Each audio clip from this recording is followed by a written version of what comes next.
That is Dan Quinn, the Falcons head coach, no doubt fired up about starting division play in Week 2. Look, it's the home opener in Atlanta. Mercedes-Benz Stadium will be rocking. Our Panthers insider Mark Thomas joins us once again. Look, division play this early in the season, good thing, or would you rather have maybe a game or two under your belt as you roll in? Well, the coaches would like to have a game or two under their belt, but they get excited about having a conference game early on because you're typically healthier earlier in the season and you can kind of see where you are, kind of level the playing field inside the division. Well, as a player, you don't really look at it that way. You look at it more as, well, this is just the next game. It's the next opportunity. What is my job? What is my responsibility? What have I got to do to get ready to play the next one? Why is it that, historically speaking, Carolina has such a tough time playing inside? I sit here and I watch over and over again. First of all, you have to understand this. Carolina doesn't play inside at home.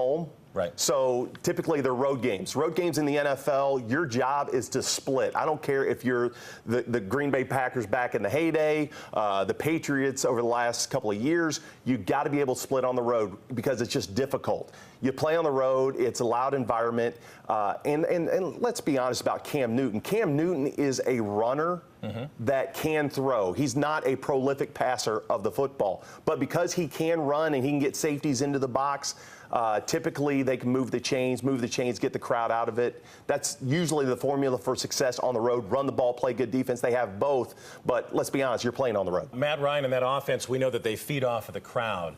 We're going to find out pretty early on if this Carolina defense travels. Yes, but the good thing about it is, again, the linebacker play, as good as Luke Kuechly is, he doesn't get fazed by the crowd. Shaq Thompson doesn't get fazed by the crowd.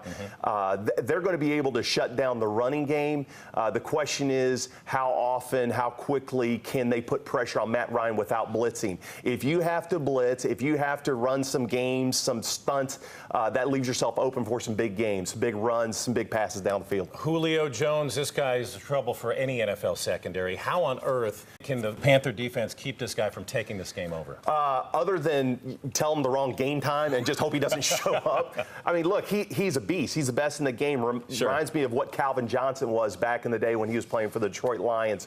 What the Lions would do and what the Falcons do. They put him in the slot. They move Julio Jones around. They just don't line him up as the X receiver on the line of scrimmage and allow a corner to get in his face. So because of that, it's imperative that this experienced free safety combo, Captain Munnerlyn at the nickel position, knows where he is at all times. Know where he is, identify him. It's tough, sometimes gets loud on the road, a little confusion. Know where he is and help these young corners identify what kind of coverage they're in and more importantly, kind of understand where he's going to be inside that slot position. This feels like one of those games where it could get out of hand. How critical is it for the Panthers to keep this game, and I know it's going to be difficult, to keep it from becoming an up-and-down track meet shootout? Well, you got to get the crowd out of it. I mean, come on, you're playing in a dome. It's young season, their first home opener, so you have to run the football. Look, the way to get the crowd out of it is get the first down.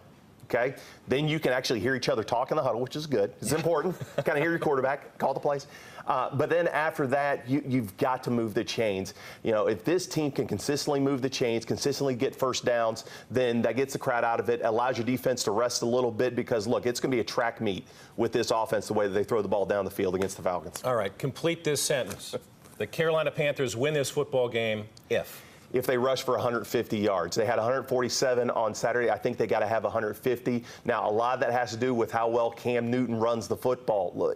He doesn't take a ton of shots, but I think the Falcons, they're going to be more cognizant of where he is. They like to shut him down and make Christian McCaffrey run the football. That's fine. I like C.J. Anderson running as well. If they rush for over 150 yards, they're going to win this football game. Rushing the key. We appreciate that. Yeah, you got it, brother. Have a good week, and we'll see you next time. Yes, sir.